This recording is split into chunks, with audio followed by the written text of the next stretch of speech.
अग्नि महापुराण 125वां अध्याय। युद्धजयार्णव संबंधी अनेक प्रकार के चक्रों का वर्णन।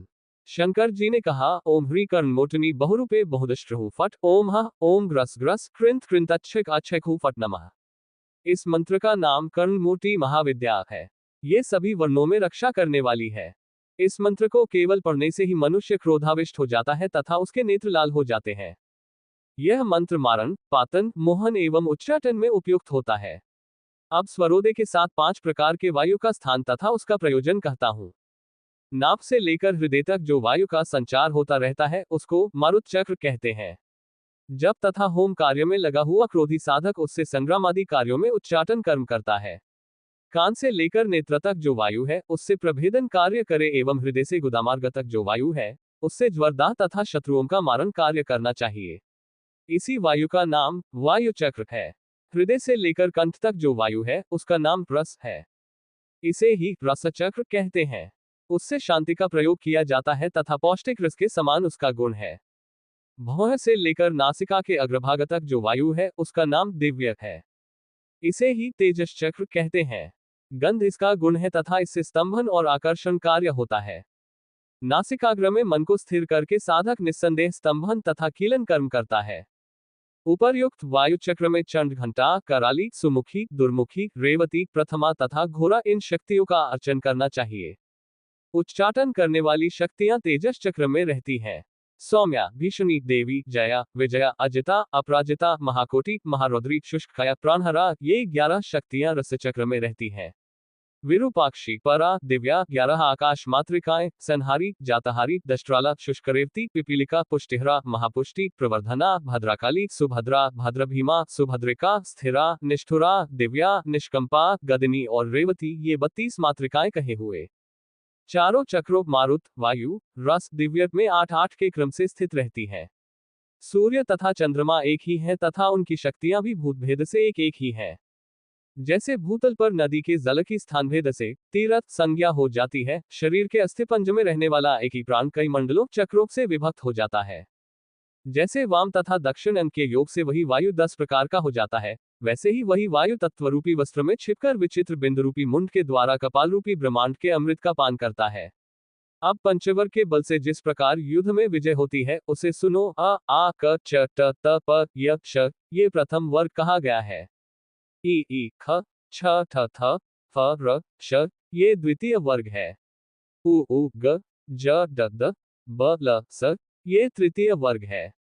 ए घ झ ढ ध भ व ह ये चौथा वर्ग है। ओ आ ग न्य आना न म ये पंचम वर्ग है। ये 45 अक्षर मनुष्यों के अभ्युदय के लिए हैं। इन वर्गों के क्रम से बाल, कुमार, युवा, वृद्ध और मृत्यु ये 5 नाम हैं।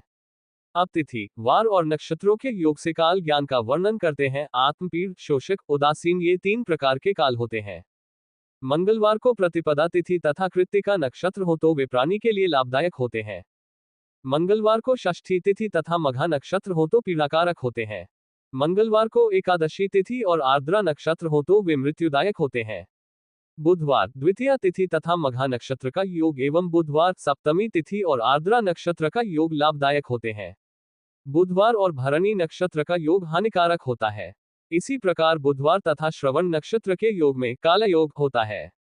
बृहस्पतिवार तृतीया तिथि और पूर्वा फाल्गुनी नक्षत्र का योग लाभकारक होता है। बृहस्पतिवार अष्टमी तिथि धनिष्ठा तथा आर्द्रा नक्षत्र एवं गुरुवार त्रयोदशी तिथि आश्लेषा नक्षत्र ये योग मृत्युकारक होते हैं। शुक्रवार चतुर्थी तिथि और पूर्व भाद्रपदा नक्षत्र का योग श्रीवृद्धि करता है। शुक्रवार नवमी तिथि और पूर्वाषाढ़ा नक्षत्र ये योग दुखप्रद होता है। शुक्रवार द्वितीया तिथि और भरणी नक्षत्र का योग यमदंड के समान हानिकर होता है।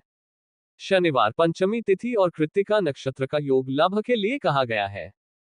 शनिवार दशमी तिथि और आश्लेषा नक्षत्र का योग पीड़ाकारक होता है। शनिवार पूर्णिमा तिथि और मघा नक्षत्र का योग मृत्युकारक कहा गया है। अब दिशा तिथि दिन के योग से हानि लाभ कहते हैं। पूर्व, उत्तर, अग्नि, नैऋत्य, दक्षिण, वायव्य, पश्चिम, ईशान्य ये इनमें से एक दूसरे को देखते हैं। प्रतिपदा तथा नवमी आदि तिथियों में मेषादि राशियों के साथ ही रवि आदि वार को भी मिलाए। ये योग कार्य सिद्धि के लिए होता है।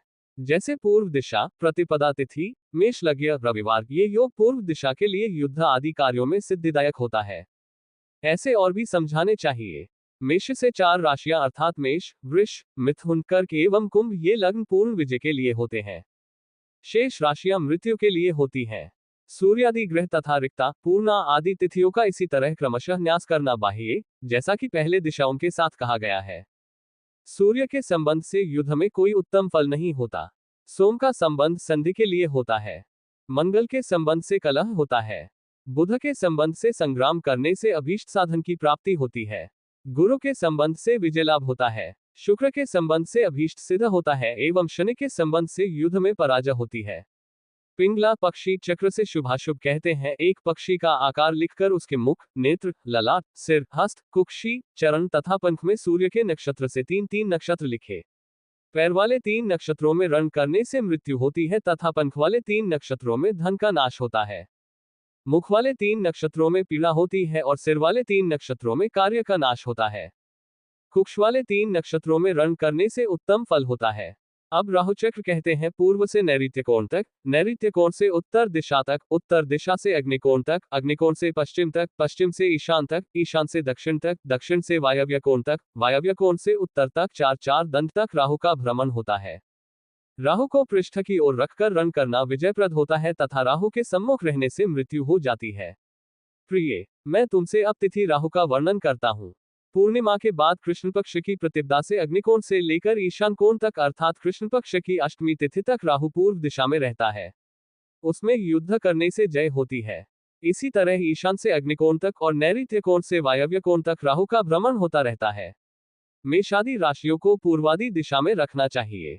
इस तरह रखने पर मेष, सिंह, धनु राशियां पूर्व में, वृष, कन्या, मकर ये दक्षिण में, मिथुन, तुला, कुंभ ये पश्चिम में, कर्क, वृश्चिक, मीन ये उत्तर में हो जाती हैं। सूर्य की राशि से सूर्य की दिशा जानकर सम्मुख सूर्य में रण करना मृत्युकारक होता है। भद्रा की तिथि का निर्णय बताते हैं। कृष्ण पक्ष में तृतीया, सप्तमी, दशमी तथा चतुर्दशी को भद्रा होती है। शुक्ल पक्ष में चतुर्थी, एकादशी, अष्टमी और पूर्णिमा को भद्रा होती है। भद्रा का निवास अग्निकोण से वायव्य कोण तक रहता है।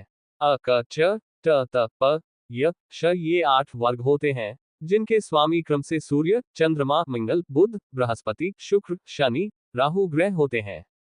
इन ग्रहों के वाहन क्रम से गृध्र, उलूक, बाज, पिंगल, कौशिक, उलूक, सारस, मयूर, गोरंक नाम के पक्षी हैं। पहले हवन करके मंत्रों को सिद्ध कर लेना चाहिए। उच्चाटन में मंत्रों का प्रयोग पल्लव रूप से करना चाहिए। वश्य, ज्वर एवं आकर्षण में पल्लव का प्रयोग सिद्धिकारक होता है। शांति तथा मोहन प्रयोगों में नमः कहना ठीक होता है। पुष्टि में तथा वशीकरण में वष्ट एवं मारण तथा प्रीतिविनाश के प्रयोग में होम कहना ठीक होता है। विद्वेषण तथा उच्चाटन में फाट कहना चाहिए। पुत्रादि प्राप्ति के प्रयोग में तथा दीप्ति आदि में वष्ट कहना चाहिए। इस तरह मंत्रों की 6 जातियां होती हैं।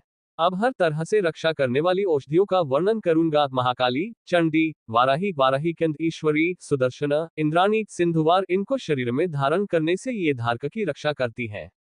बलाकुट, अतिबला, कंघी, भीरूक, शतावरी अथवा कटकारी, मुसली, तालमुली, सहदेवी, जाति, चमेली, मल्लिका, मोतिया, युथी, जूही, गारुरी, भुंगराज, भटकटया, चक्ररूपा ये औषधियां धारण करने से युद्ध में विजयदायिनी होती हैं।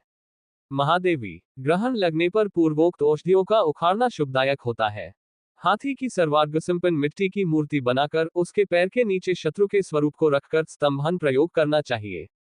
अथवा किसी पर्वत के ऊपर जहां पर एक ही वृक्ष हो उसके नीचे अथवा जहां पर बिजली गिरी हो उस प्रदेश में वल्मीक की मिट्टी से एक स्त्री की प्रतिकृति बनाए। फिर ओम नमो महाभैरवाय विकृतदष्ट्रोग रूपाय पिंगलाक्षाय त्रिशूल खड्गधराय वोष्ठ। हे देवी, इस मंत्र से उस मृत्तिकामय देवी की पूजा करके शत्रु के शस्त्र समूह का स्तंभन करना चाहिए। अब संग्राम में विजय दिलाने वाले अग्निकार्य का वर्णन करूंगा। रात में श्मशान में जाकर नंग धड़ंग शिखा खोलकर दक्षिण मुख बैठकर जलती हुई चिता में मनुष्य का मांस, रुधिर, विष, भूसी और हड्डी के टुकड़े मिलाकर नीचे लिखे मंत्र से 800 बार शत्रु का नाम लेकर हवन करे। ओम नमो भगवती कौमारी लल्ल लाले लाले घंटा देवी अमुकम मारय मारय सहसा नमोस्तु ते भगवती विद्ये स्वाहा। इस विद्या से हवन करने पर शत्रु अंधा हो जाता है। सब प्रकार की सफलता के लिए हनुमान जी का मंत्र कहते हैं। ओम वज्रकाय वज्रतुंड कपिल पिंगल करालवदनोर्ध्वकेश महाबल रक्त मुक्त जिहव महारौद्र दष्ट्रोत्कट कटकरालिन महाद्र प्रहार लिंकेश्वर सेतुबंध शैल प्रवाह गगनचर एह्ये ही भगवन् महाबल पराक्रम भैरवो ज्ञापयति, एह्ये ही महारौद्र दीर्घलांगुलेन मुकम वेष्टे वेष्टित्य जम्भय जम्भय खन खन वैतेहु फट। देवी, इस मंत्र को 3800 बार जप कर लेने पर श्री हनुमान जी सब प्रकार के कार्यों को सिद्ध कर देते हैं। कपड़े पर हनुमान जी की मूर्ति लिखकर दिखाने से शत्रुओं का विनाश होता है। इस प्रकार आदि आग्नेय महापुराण में युद्धजय अर्णव संबंधी विविध चक्रों का वर्णन नामक 125वां अध्याय पूरा हुआ।